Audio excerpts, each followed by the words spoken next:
A continuación, presentamos el panel Los derechos del usuario de servicios financieros hacia un consumidor informado. La importancia de un lenguaje claro en la contratación de servicios financieros. Esta ponencia está a cargo del doctor Antonio Serra Cambaceres. El doctor Cambaceres es abogado especializado en derechos del consumidor, encargado del programa Legal Global de Consumers International. Al doctor Cambaceres le cedemos la palabra. Doctor. Gracias. Donde usted guste, sí, por supuesto. Sí, voy allá. Para la presentación. ¿Dónde estará?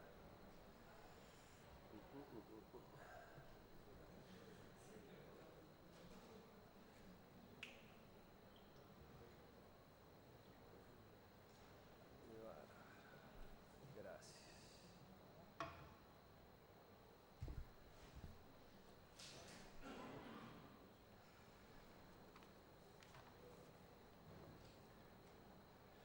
Bueno, buenas tardes. Lo primero que quiero hacer es agradecer realmente y muy profundamente al Banco Central de la República Argentina y voy a personalizar en algunas personas que tuvieron contacto directo conmigo y con Consumers International para invitarnos a esta jornada, a este seminario. Quiero agradecer a Gabriela, que estaba por ahí, a Jacqueline, porque realmente han sido excelentes coordinadoras de la participación hoy en esta jornada. La segunda cosa que quiero decir es que yo soy la persona que se interpone entre ustedes y la siesta, con lo cual espero tratar de... no sé, tengo dos opciones: o hacer que no se duerman la siesta o que caigan profundamente dormidos. No sé cómo será, cada uno verá. Y también la tercera cosa que voy a decir es que voy a intentar de que mi ponencia sea un poco más corta que el título que tiene, que es bastante extenso, como ustedes verán, y que podría resumirse en, tal vez, de qué manera los consumidores, los usuarios de servicios financieros, nos inmiscuimos en el tema de los servicios financieros en general, la educación financiera, y me voy a centrar en algunos temas específicos que ahora voy a comentarles. Primero voy a introducir un poco a Consumers International para quienes no lo conozcan, supongo que tal vez la mayoría de ustedes. Consumers International es la Federación Mundial de Organizaciones de Consumidores y tiene nosotros tenemos 240 miembros en 115 países en todo el mundo.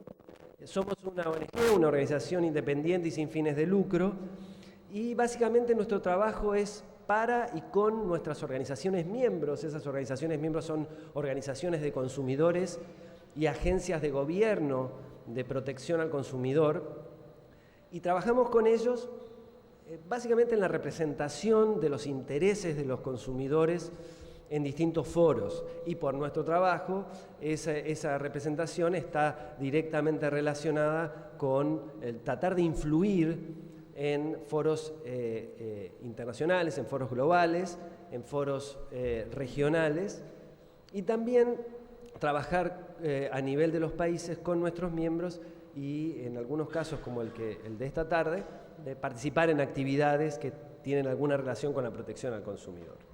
Les decía que, haciendo un resumen de la presentación, la idea es hablar sobre la información al consumidor, sobre los temas de contratos al consumidor relacionados con los servicios financieros, y contarles algunos ejemplos de los trabajos que hacemos en Consumers International y que hacen nuestros miembros también, y tratar de elaborar algún tipo de conclusión de toda mi presentación. También voy a pedir que cuando falte, no sé, a los 20 minutos una cosa, que alguien me tire un zapatazo, alguna cosa, una tiza, porque yo también puedo hablar mucho. Bueno, ¿qué es un consumidor informado? Antes de hablar específicamente de la información que los consumidores requerimos, hablando específicamente de los servicios financieros, la idea es hablar un poco sobre la información, y la información desde el punto de vista de la protección al consumidor o el consumidor. La información es uno de los 8 derechos básicos de los consumidores. Esos 8 derechos básicos de los consumidores están contenidos o surgen de un documento, tal vez el documento más importante que tiene el movimiento de consumidores o la protección al consumidor a nivel mundial, que es las directrices, o son las directrices de Naciones Unidas para la protección al consumidor. En este documento se enumeran una serie de derechos de los consumidores, que las directrices llaman necesidades legítimas, y dentro de ellos está el derecho a la información. Y este derecho a la información, y también a partir de las directrices, porque las directrices han servido en todo el mundo para desarrollar legislación de protección al consumidor, entonces en esa legislación también el derecho a la información es un derecho que está consagrado, como así también en muchas constituciones, ejemplo, en la Constitución de Argentina, pero de por lo menos 11 constituciones en América Latina y también en otras partes del mundo, el tema de la información al consumidor está consagrado. Y concretamente, la información al consumidor está dentro de las directrices de Naciones Unidas, establecida en la directriz número 3, en la letra C, y ahí ustedes lo pueden leer. El acceso de los consumidores a una información adecuada que les permita hacer elecciones bien fundadas conforme a los deseos y necesidades de cada cual. Y yo acá resalté algunas palabras que creo que, algunos conceptos que creo que son importantes y creo que van a guiar un poco la charla de esta conversación que tenemos esta tarde. Primero, que la información sea adecuada. Bueno, uno puede decir también, yo que tal vez podría pedirle a ustedes, bueno, defínanme qué es adecuado. La palabra adecuada tiene sus problemas, digamos, pero, en términos generales, y lo vamos a ver un poco más adelante, la información adecuada tiene una serie de características o debe reunir una serie de requisitos. Y el otro tema es que esa información debe, poder hacer que los deseos y las necesidades de cada uno de los consumidores sean tenidos en cuenta al momento de que esa información se brinde. Vamos también a hablar, o voy a hablar un poco más de esto más adelante. Y dentro de las directrices, también en la directriz 22, se habla del tema de la información.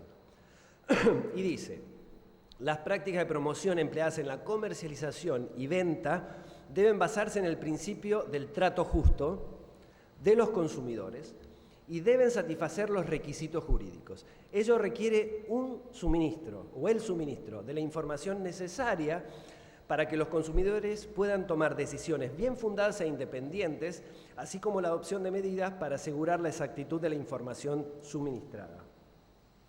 Les pido disculpas, pero estoy medio resfriado también, así que tomando agua y con un poco de tos.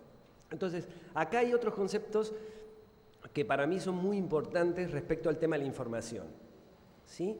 Que tiene que ver que la información que se suministra al consumidor tiene que ser necesaria en términos de que el consumidor debe recibir la información que necesita, porque esa información es la que le va a permitir tomar decisiones fundadas e independientes. La información es la que hace, o es una de las cosas que hace que el consumidor tenga poder y pueda ejercer ese poder sobre bases sólidas y con la mayor cantidad de independencia de criterio que pueda tener.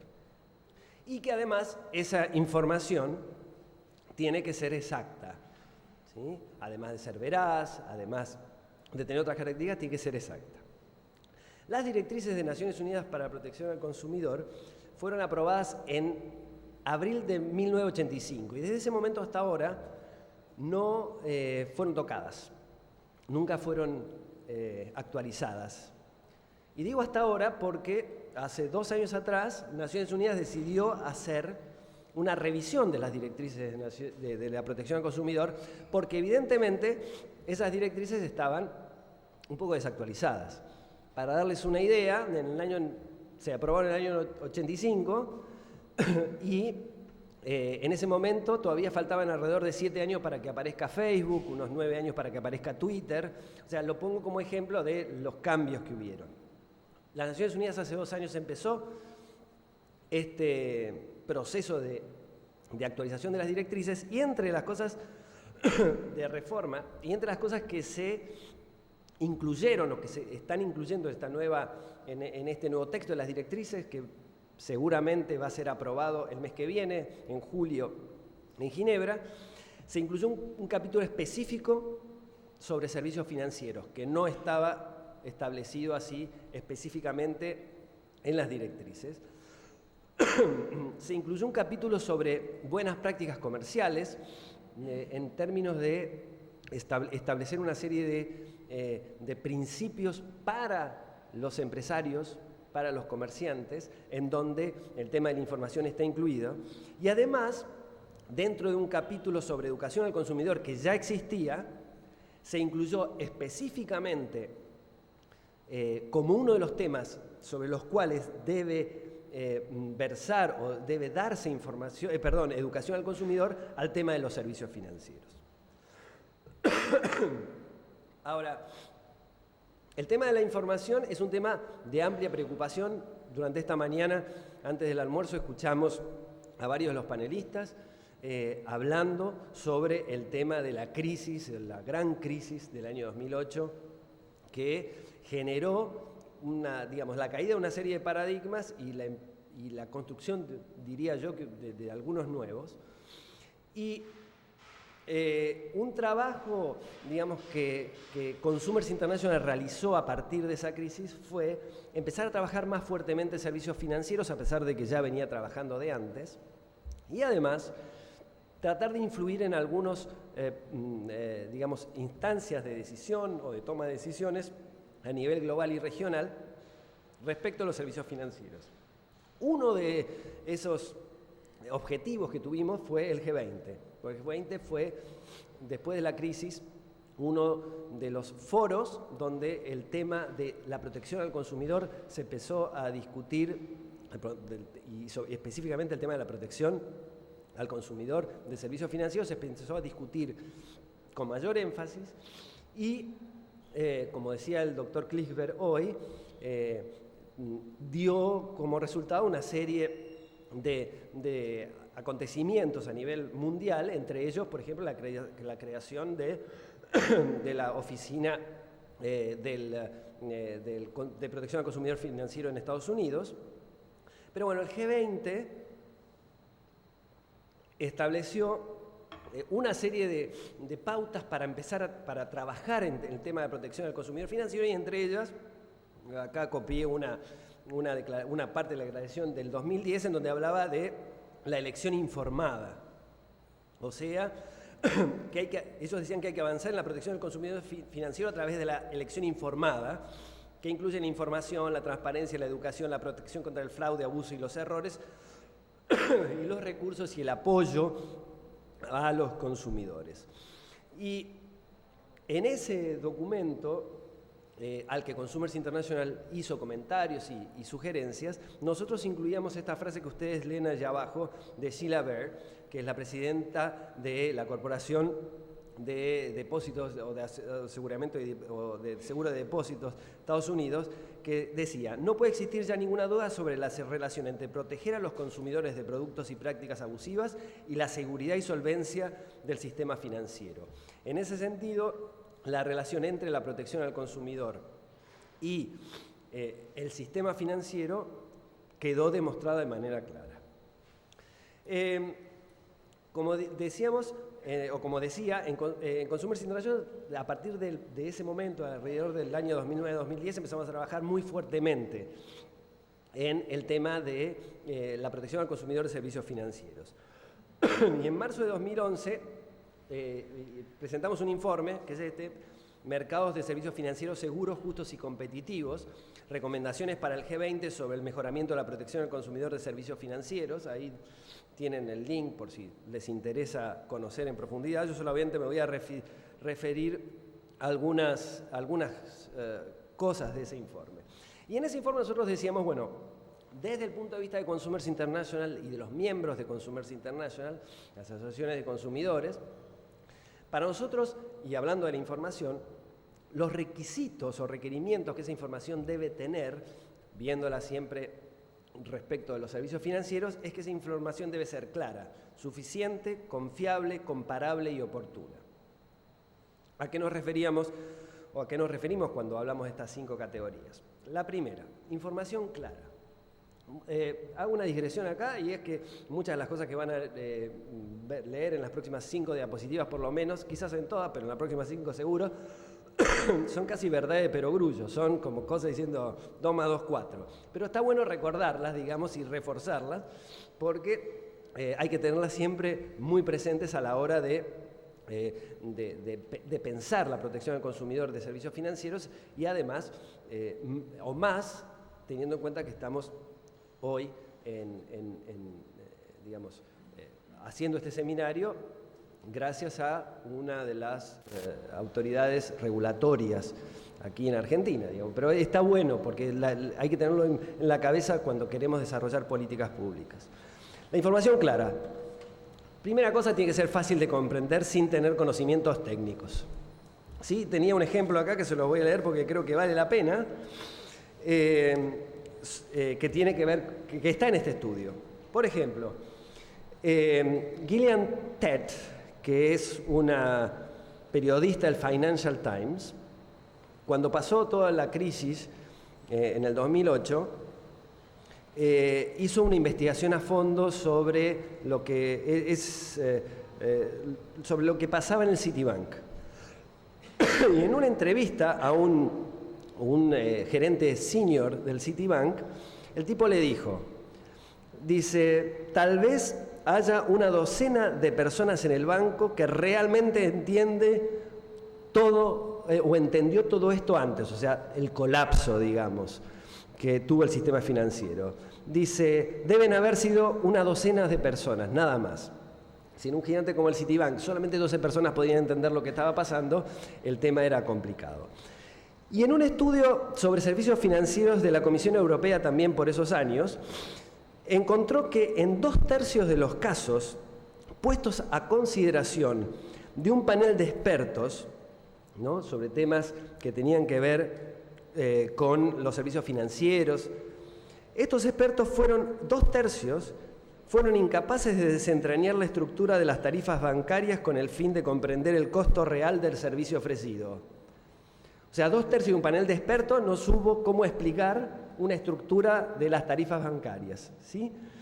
Y otro caso, por ejemplo, en un caso que se dio en el Comité de Servicios Financieros del Parlamento Británico, un ejecutivo senior de uno de los mayores bancos del Reino Unido, cuando se lo preguntaron, le fue imposible explicar cuánto pagaba, ¿sí?, de costos reales de su propia cuenta bancaria en el banco donde ella era ejecutiva. Entonces, si para estas personas que están entrenadas y forman parte del sector bancario les es difícil explicar este tipo de cosas, imagínense para nosotros, simples mortales, que utilizamos los servicios bancarios. Y muchísimo menos para aquellos que no utilizan. Hoy hablábamos, el tema de aquí es sobre inclusión y educación financiera. Entonces, la información tiene que ser clara, ¿sí? Tiene que ser testeada antes de ser introducida. Esta es otra cosa que nosotros pedíamos. O sea, que cuando un banco, una institución financiera va a dar una información para el consumidor, previamente a alargarla, digamos, a hacerla pública o dársela a conocer a los consumidores, tiene que probar, testear si el consumidor la entiende y ajustarla hasta tanto esa información sea entendible y sea comprendible para los consumidores. Por supuesto, la claridad de la información también está directamente relacionada con los términos o cláusulas contractuales y las implicancias de las cláusulas contractuales. Y también decíamos en ese momento en Consumers International, y teniendo en cuenta el crecimiento de las operaciones o transacciones transfronterizas, que también en los casos de operaciones transfronterizas la información tiene que estar en el idioma del consumidor al que va dirigido. Esto sobre todo en Europa pasaba, que muchos consumidores dentro del mercado europeo, dentro de la Unión Europea, intentaban hacer operaciones bancarias en países que no eran los de ellos, y entonces esa información tenía que estar en un lenguaje, si era ofrecida para el consumidor de otro país, tenía que estar en un idioma comprensible. Información suficiente. Bueno, toda divulgación de toda información pertinente que impacte o vaya a impactar al consumidor tiene que tener toda la información que el consumidor necesita para tener claridad de cuál es el producto o servicio que está contratando, ¿sí? Y eso incluye no solamente los términos y condiciones principales de esa información, de ese producto, perdón, sino los costos actuales y futuros, costos, cargos, comisiones, penalidades, honorarios y cualquier otro gasto asociado, incluidas las tasas de interés y el costo financiero, porque lo que nosotros decimos es que esa información tiene que ser suficiente antes de la contratación, durante la contratación y también después, porque hay muchos productos, o muchos de los productos financieros son productos de largo plazo, de larga vida, ¿sí? Si uno contrata o obtiene un crédito hipotecario, va a ser una relación con el banco de mucho tiempo, 10, 20, 25 años. Y en general, si uno abre una cuenta corriente o una caja de ahorro, cualquier otro de los productos financieros, pide un préstamo, lo que supone es que la relación que va a tener con la institución financiera se va a extender en el tiempo. Entonces, no solamente esa información tiene que ser suficiente antes y durante, sino también que tiene que ser después, durante todo el tiempo que dure la relación que tenga el consumidor con el banco. La información tiene que ser confiable. Tiene que ser entregada de manera objetiva a través de formatos aprobados y estandarizados. Y confiable significa algo más que sea verdadera. Porque una información puede ser verdadera pero irrelevante para el consumidor y ello puede crear confusión o ser engañosa. O sea, yo le puedo decir al consumidor algo que es 100% cierto, pero por ahí es totalmente irrelevante para el consumidor. O sea, lo importante es que sea confiable. ¿Por qué? Y ahí puse yo incentivos a las ventas. Un gran problema que se ha generado, la verdad es que no sé si acá existe, tal vez sí, pero que se generó en muchas partes del mundo, era que los ejecutivos o las personas que trabajaban en los bancos querían a toda costa venderle productos a los consumidores o venderle servicios a los consumidores, porque además, digamos, su remuneración estaba atada a la venta, ¿sí? Entonces, con tal de vender, les daba lo mismo, y eso para nosotros es un tema sumamente delicado, porque eso genera, primero, que no haya, pero que pueda no haber un análisis concreto de a qué consumidor se le está ofreciendo qué, ¿sí? Es muy importante que los bancos, las instituciones financieras que ofrecen productos y servicios sepan a qué consumidor se lo están ofreciendo, ¿sí? No todos los productos y todos los servicios son para todos los consumidores. Entonces, la información tiene que ser confiable, no tiene que estar, digamos, influida por otra cosa, tiene que ser objetiva.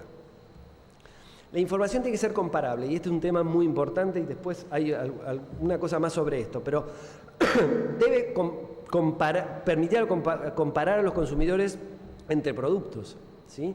Tiene que ser una información que esté disponible para el consumidor. Diga, bueno, voy a obtener una tarjeta de crédito, ¿sí?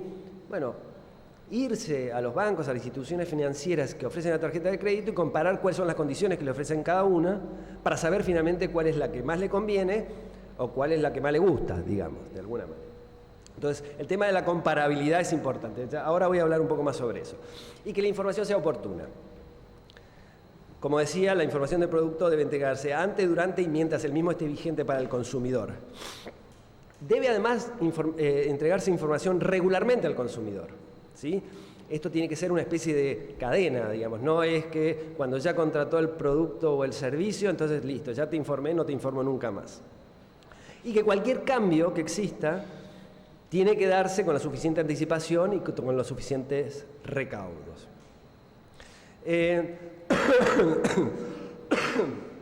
Una de las cosas que se implementaron en varios países respecto de la información oportuna y comparable son lo que se llaman las hojas de información al producto, ¿no? Del producto. Y ahí hay una cita de Sue Rutledge, que es del Banco Mundial, hablando sobre este tema. Ella decía, creo que es allá por el 2011, las hojas de información de producto deben prepararse con el fin de dar a los consumidores un simple resumen de los términos y condiciones importantes del contrato financiero. Para cada clase de producto genérico, lo mejor es utilizar un formato estandarizado por escrito en un lenguaje sencillo, en 1 o 2 páginas. Los consumidores no tienen casi ninguna posibilidad de modificar el contrato de una institución financiera. Para los productos financieros principales, el uso de información estandarizada desarrollada por asociaciones profesionales para productos destinados a los consumidores es deseable. ¿Cuál es la idea? La idea es que ninguno de nosotros, yo soy abogado y me incluyo, lee, o casi seguro lee los contratos. Bueno, por ahí la gente que está acá del Banco Central se dedica a eso, digo, pero el común de los mortales no leemos los contratos que firmamos, no los leemos, ¿sí? Entonces, está bien, uno puede decir, bueno, a ver, vos sos el responsable, no lo quisiste leer, al pis te perdiste. Hay, digamos, salvando las distancias o no, hay una investigación que hicieron los miembros de Consumers International en Australia y Nueva Zelanda, en donde dijeron que, por ejemplo, en los contratos que se suscriben a través de Internet, el tiempo promedio que le dedica el consumidor a leer ese contrato es de 6 segundos. Ese promedio. Entonces, está bien, uno podría decir, bueno, sí, digo, el consumidor tiene la obligación de leer los contratos. No ocurre, pero además no ocurre por una sencilla razón. No los entendemos. Muchas veces no lo entienden, no se entienden. Entonces, una de las cosas que buscó la hoja de información del producto es decir, bueno, miren, pongamos en 2 páginas cuáles son las principales características, beneficios, derechos y obligaciones que tiene este producto, para que cualquier consumidor pueda entenderlo. Y eso se ha estado usando en varios países. Por ejemplo, en Europa hay una directiva sobre fondo de inversión en donde dice, bueno, estas hojas son obligatorias. Sin ir más lejos, en Chile, hará 2 o 3 años atrás, produjo una modificación de la Ley de Defensa del Consumidor y creó algo que en Chile conocen como el CERNAC financiero. El CERNAC es el Servicio Nacional de Consumidor de Chile, es la autoridad de aplicación de la Ley de Defensa del Consumidor, y se abocó este CERNAC financiero específicamente al tema de las relaciones o la protección al consumidor de los servicios financieros. Y una de las cosas, de las tantas buenas a mi juicio que tiene el CERNAC financiero, es estas hojas de producto. Todos los bancos tienen que entregar al consumidor, tienen que tener disponible este tipo de información estandarizada y que permita comparar. Y también creo que las autoridades regulatorias también podrían proveer esta información, también ellas podrían exigirle a los bancos o ellos mismos elaborar este tipo de información para que puedan, para entregar a los consumidores que lo requieran.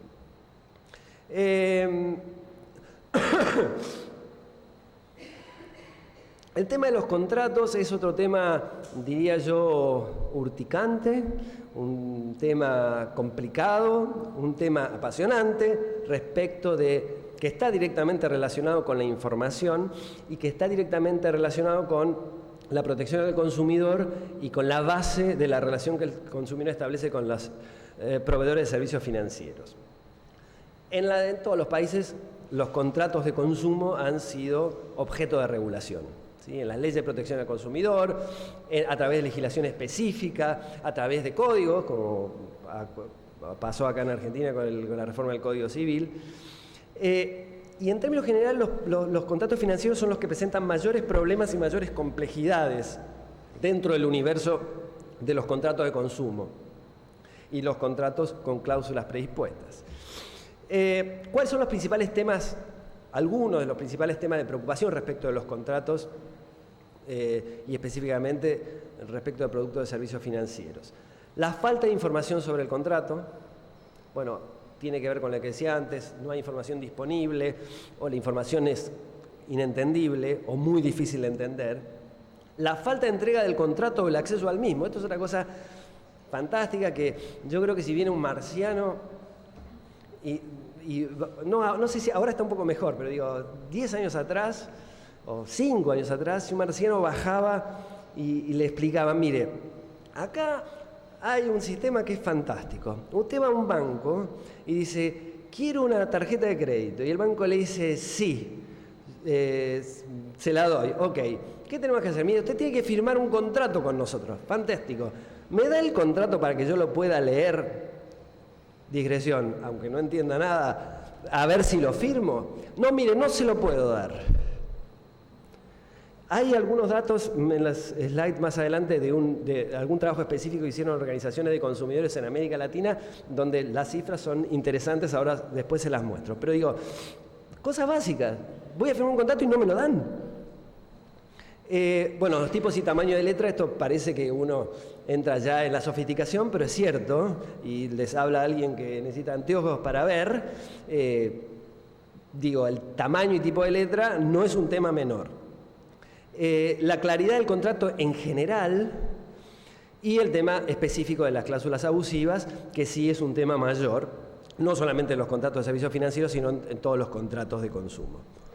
En el año 2009, Consumers International, la oficina regional para América Latina y el Caribe de Consumers International, hicimos una investigación sobre crédito y consumo en 5 países de Sudamérica. Y con esa investigación de cada uno de los países hicimos un informe regional, o por lo menos subregional, de lo que habíamos encontrado. Los temas que estuvimos analizando fueron publicidad, información y contratos. Y responsabilidad social empresaria. En el informe final está este párrafo que yo puse allí. De acuerdo a la investigación realizada en todos ellos y en todos los países, es posible identificar, o sea, en todos ellos, todos los contratos, y en todos los países es posible identificar cláusulas que, de acuerdo a la legislación vigente, pueden ser consideradas como abusivas. En todos los países y en todos los contratos. Porque, digo, yo puedo pensar que, no puedo pensar. Se puede dar el caso de que existan cláusulas abusivas, uno puede pensar, bueno, alguien escribe un contrato, un abogado de un banco, de una prepaga, 5 minutos, ok, puede elaborar un contrato y bueno, se le fue la mano y qué sé yo. Ahora, cuando uno encuentra que en todos los, por lo menos en este caso, y supongo que en todos los países y en todos los contratos, por lo menos hay una cláusula abusiva, a uno le da que pensar. Y eso tiene que ver, creo yo, con el tema de que es necesario mirar las cláusulas abusivas de los contratos de consumo de servicios y de servicios financieros, obviamente, como una falta ética grave por parte de las empresas. Sea una empresa de medicina prepaga, sea un banco, sea lo que sea. Yo creo que es importante entender que poner una cláusula abusiva en un contrato con el consumidor es una falta ética grave, más allá de que pueda ser penalizada desde el punto de vista legal, pero además éticamente es imperdonable. Y hay casos fantásticos. En ese informe yo cité 2 solamente, uno de Uruguay y uno de Perú. El de Uruguay es el que más me gusta. En un contrato de un banco para abrir una tarjeta de crédito, en Uruguay decía lo siguiente, una cláusula decía, este no es un contrato de adhesión, al haber tenido el cliente oportunidad de discutir las cláusulas contenidas en este contrato. Artículo 27 de la Ley 17.250, que es la Ley de Protección al Consumidor de Uruguay. Y voy a tratar de ser bastante gráfica. Unos caraduras los tipos. O sea, le daban un contrato en un formulario y decía, y en ese contrato, en ese formulario decía, ¿saben qué? Este no es un contrato de adhesión. Me hace acordar al tema de los surrealistas, cuando empezaron, no sé si seguramente lo vieron, de la foto de la pipa que decía, esto no es una pipa, bueno, esto no es un contrato de adhesión. Digo, yo puedo entender que pongan cláusulas que uno diga, bueno, está ahí en el límite, vamos a ver si es abusivo o no, pero que un contrato de adhesión diga, esto no es un contrato de adhesión, es demasiado. Y el caso de Perú era otro, el caso de Uruguay no sé si cambió la cláusula, espero que sí. El caso de Perú sí cambió rápidamente, y era una cuestión muy concreta, el Citibank en Perú, en el de Uruguay era el Santander, y en el caso de Citibank en Perú, la cuestión era la siguiente, le decían al consumidor, mire, si usted tiene algún problema y quiere hacer un reclamo, y tramitamos el reclamo en el banco, y el banco decide que usted no tiene razón, usted tiene que pagar por haber hecho el reclamo. Fantástico. Imaginarán que la mayoría de los reclamos estaban mal hechos. Bueno, esto generó que una asociación de consumidores peruanas, la ASPEC, interpusiera una acción, pero antes de que se resolviera, decidieron sacar esto. Trabajo de Consumers International para redondear y terminar. Bueno, ahí hay la tapa de 2 publicaciones para mostrarles también a ustedes que el tema de los servicios financieros y la protección al consumidor de los servicios financieros y la educación financiera es importante para nosotros desde siempre. Y el tema, como dice lo que está a la izquierda, dice cómo el movimiento global de consumidores está luchando por servicios financieros justos. Para nosotros es importante, esto quiere decir, para nosotros es importante que haya inclusión financiera de servicios financieros justos. A nivel global, como dije, trabajamos en el G20, trabajamos con Finconet. Finconet es una red que se creó a partir de los sucesos del 2008, de organismos que trabajan en el tema de protección al consumidor financiero. Trabajamos también en la OCDE, en la OCDE. La OCDE desarrolló a partir del año 2010, creo yo, 2011, un documento que se llama Principio de alto nivel de protección al consumidor de servicios financieros, y Consumers International fue invitado a participar. Este documento es un documento muy relevante para las políticas que se construyeron después, a pesar de que nosotros tuvimos algunas críticas, pero bueno. Y también trabajamos con Unifinance. Unifinance es la sección de Uniglobal, lo que se llama, que es algo así como la Unión Global de Sindicatos. Y tiene una parte, Unifinance, que reúne a los sindicatos de todo el mundo de bancarios. Y ahí tuvimos un trabajo con ellos también para desarrollar algunas actividades en conjunto. A nivel regional en África tuvimos un proyecto de educación financiera que realmente está muy bueno, y básicamente África es un país que creció mucho la inclusión financiera, sobre todo a través de los teléfonos celulares. Está muy extendido en África el uso del teléfono celular para hacer operaciones bancarias. Y entonces ahí era necesario hacer una fuerte capacitación, y en África lo que se trabajó mucho es sobre el tema de educación financiera. En América Latina vinimos desarrollando un trabajo bastante extenso que comenzó con el informe regional que le mencionaba antes, y ese informe regional dio como resultado una serie de productos. Entre ellos, 3 que voy a nombrar. Uno, 2 que están ahí, que es la guía de monitoreo de bancos e instituciones financieras, y la otra es la guía de autoevaluación para bancos. La guía de monitoreo, lo que nosotros buscamos es, no voy a extender porque debo tener 0 minutos ya, pero es una guía para que los consumidores o las organizaciones de consumidores puedan hacer comparaciones de productos entre bancos, ¿sí? Se trata de una guía que tiene una serie de tablas con puntajes que evalúan diferentes aspectos de los productos y finalmente llegan a un resultado final, un puntaje final. Entonces, aplicando esta guía, el consumidor puede hacer comparación de productos y ver cuál es la que mejor le conviene y además cuál es la que mejor producto tiene. Y mejor puntaje tiene, perdón. Y a raíz de eso también se nos ocurrió que era importante elaborar una guía de autoevaluación para bancos, ¿sí? La idea de la guía de autoevaluación para bancos es un instrumento para que los bancos puedan evaluarse internamente respecto de cómo están en la protección al consumidor, ¿sí? La idea también es que esa guía pueda servir para mejorar políticas internas, ¿sí? La idea era, bueno, miren, evalúense y vean cómo pueden mejorar, porque si ustedes mejoran, van a tener más clientes. Es tan sencillo como eso. Bueno, estas dos guías nosotros las lanzamos y en el caso de la guía de autoevaluación es más nueva, pero la guía de monitoreo fue aplicada por lo menos en 2 países, en Argentina y en Chile. En Argentina por Adelco y en Chile por Odecu Libertador, son 2 organizaciones de consumidores. Y bueno, tengo poco tiempo, pero las conclusiones fueron bastante, digamos, muy concretas y dicen mucho. En el caso de Argentina, la investigación a los bancos mostró de manera clara que aún falta mucho camino para recorrer en cuanto al pleno respeto de los derechos de los consumidores. Esto es del año 2003 y sé que este año Adelco la está haciendo otra vez, o sea, está aplicando la guía para buscar también la idea de la aplicación por parte de las organizaciones de consumidores, es que van a comparar productos y van a publicar los resultados. Y en el caso de Odecu Libertador, en Chile, tuvo cosas interesantes. Por ejemplo, el 96% de las instituciones investigadas no tiene disposición de los clientes los contratos en papel en sus oficinas o tiendas, accesibles sin dificultades.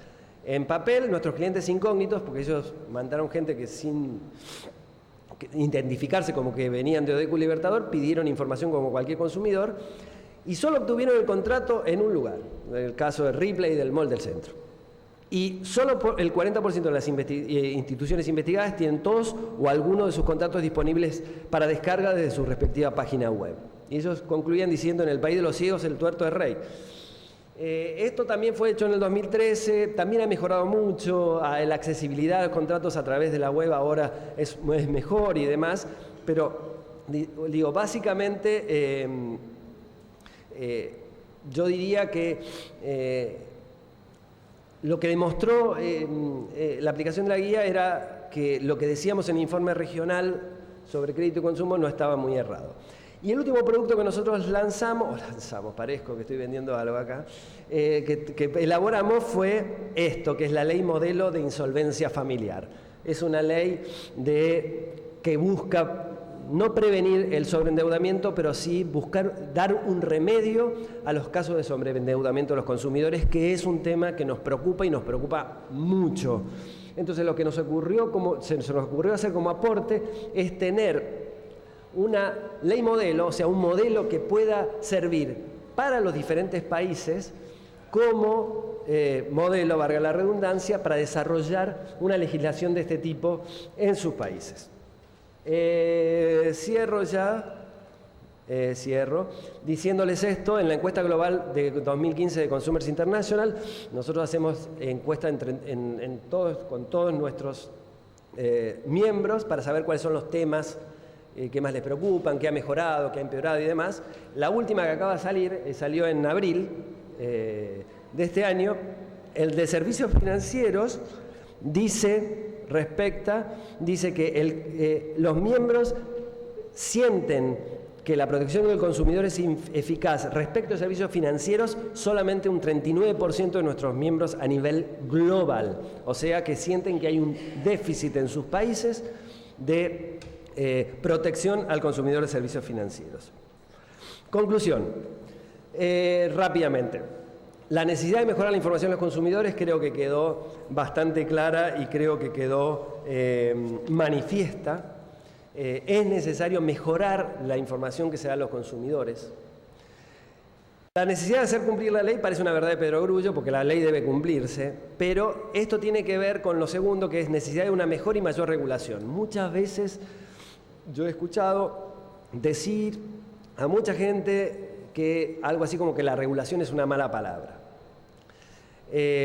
Yo soy un convencido de que una mejor y mayor regulación ayuda a que los temas que yo he expuesto aquí hoy se mejoren. Y es muy importante, porque hoy me gustó mucho lo que la colega de Brasil habló sobre ciudadanía financiera. Me parece que ese concepto es el que deberíamos, uno de los conceptos con los que deberíamos quedarnos. Nosotros no somos consumidores, solamente consumidores de servicios financieros. Nosotros tenemos que obtener la ciudadanía financiera. El movimiento de consumidores de hace mucho tiempo habla de que consumidor y ciudadano son dos conceptos que se han unido y que ejercer ciudadanía es, entre otras cosas, proteger al consumidor. Por eso a mí me parece que el tema de la ciudadanía financiera como concepto es un concepto muy fuerte y que nosotros tenemos que desarrollar.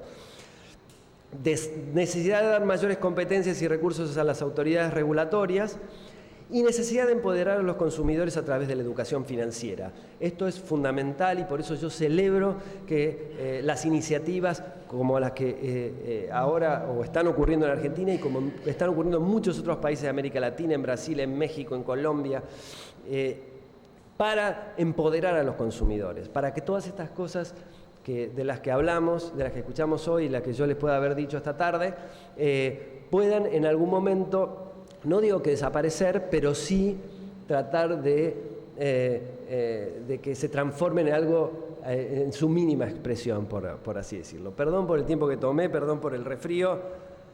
Cualquier cosa, ahí tienen mail. Muchas gracias. Muchas gracias, doctor Cambaceres.